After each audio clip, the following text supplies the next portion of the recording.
כשייצרנו את השולחן, אמרתי לבעל המפעל, תקרא ל-12 פועלים שיעלו על השולחן. עולים, השולחן מחזיק. אני אומר, עכשיו תקפצו.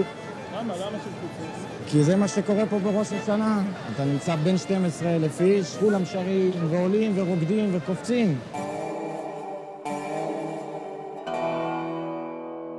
זה מטבח שמוציא 30-40 אלף ארוחות ביום, והוא עובד רק שבוע בשנה. יש לו ממש ציוד מפלצתי. מטבחים גדולים יש בעולם, אבל כמה חדרי אוכל עם 10,000 מקומות ישיבה יש בעולם. שמי נחום קרלינסקי, נולדתי בבני ברק, גדלתי במגזר הליטאי, הייתי בחור שובב. באותה תקופה חשבו שריטלין יעזור לי לשבת וללמוד יותר טוב. לא בדיוק עזר, אבל הגעתי לספרי ברסלב, מצאתי משהו שמרגיע אותי.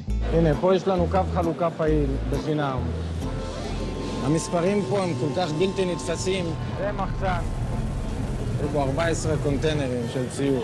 פה הביאו השנה מכונה שחותכת 2 טון ירקות בשעה. אתה רואה, זה טחינה. טחינה תמיד אתה תוך כמה דקות יכול לעשות טון, 2 טון טחינה. פה זה המאפייה. הם עושים הלילה 15,000 חלות, מעכשיו עד הבוקר. השווי שטב יייצים. שוקרולינקי не было. נותנים להם לבדוק. אם היא מוצאת דם בביצה, היא מקבלת $. בואו ניכנס לפיתות. אתה רואה, זה הבצק בהתפחה. כמה קילו יש בכל נגלה? 80 קילו בצק. ברוך אתה אדינו אלוהינו מלך העולם, אשר קידשנו במצוותו וציוונו להפריש, חלו מנועיסו. אמן. מה אתם עושים עכשיו? מרק תימני. מרק תימני, למתי? עכשיו, 1, 2, 3, 4, 1, 2, 3. תראה כמה בשר יש פה. זה אסדו בקר. זה היה מאמין שבאומן בהכנסת אורחים יחלקו אסדו בקר. עכשיו, השנה הגיעו יותר אנשים מהמתוכנן. אז הזמינו עכשיו סחורה חדשה. אתה רואה, מגיע סחורה, עולה על המשקל. זה אוקראינה. כל דבר שאתה לא בודק, לא קורה. שום עלייך. שום עלייך. נו, אתה חלמת שזה מה שיהיה כשהתחלת לחלום על זה, חלמת שזה מה שיהיה האמת היא פה? שלא חלמתי אפילו על רבע מזה. אתה זוכר שהתחלת לעשות שמה, זה- ואז ערב ראש שונה, אתה יודע מה אני זוכר? משטחים, קרשים, שטיחים, ו1,000 איש היה לאכול, שנה אחרי זה כבר 5,000 איש, ומה יש פה היום? היה פה יער, הוא עשה עם ספרי על הרצפה. בניין שמה. פה קיצ'ן, פה טנט. הוא מתחיל להגיד לי, זה $3 מיליון, אני אמרתי, לא, זה לא 3 מיליון, זה 6 מיליון. זה היה 7 בסוף. בסוף היה 7. איך אומן הגיע מ-5,000, 10,000 איש ל-60-70 אלף איש? התחיל משתי אמריקאים, שתי אנשי עסקים אמריקאים, כל אחד ישועה אישית בעניינים שלו, והחליטו לתת לרבי נחמן. בהתחלה היו באים לאומן, היו מביאים קרקר, טונה, לא היה פה ממש אוכל. ככל שיותר אנשים התחילו להגיע, היה צורך להקים מטבח. Сколько людей у нас работает вообще тут?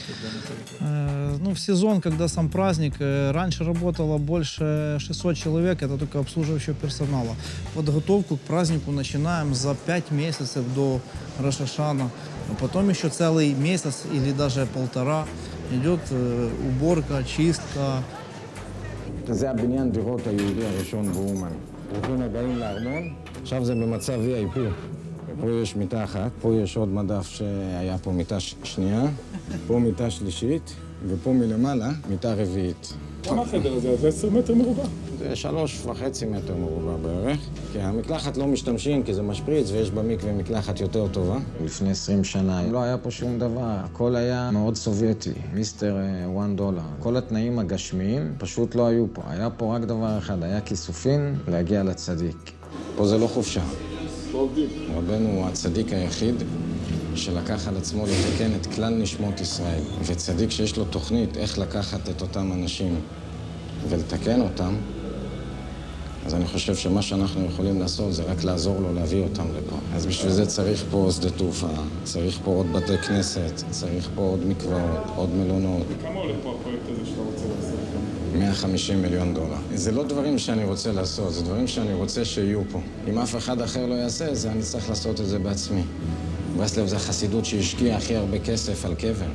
אם תסתכל פה מסביב, יש פה איזה 50 מלונות, יש פה 1,000 נכסים יהודים, יש פה 5 בתי כנסת שמעל 2,000 מתפללים. ברסלברס שיש להם כסף, מאוד קל לשכנע אותם לשים את כל מה שיש להם בכיס בשביל רבנו. לחשוב בעיניים הגיוניות שמשיח בא היום, איך ייפתרו כל הבעיות שלנו? אנחנו רואים פה באומן כל כך סוגים שונים של יהודים, רמות סוציאליות שונות, רמות דת שונות, וכולם רוקדים ביחד.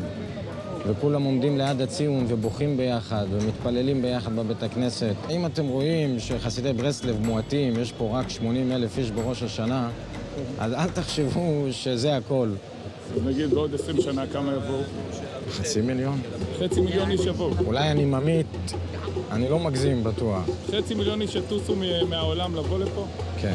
וזה התחלת הגאולה, זה ההתחלה האמיתית של הגאולה.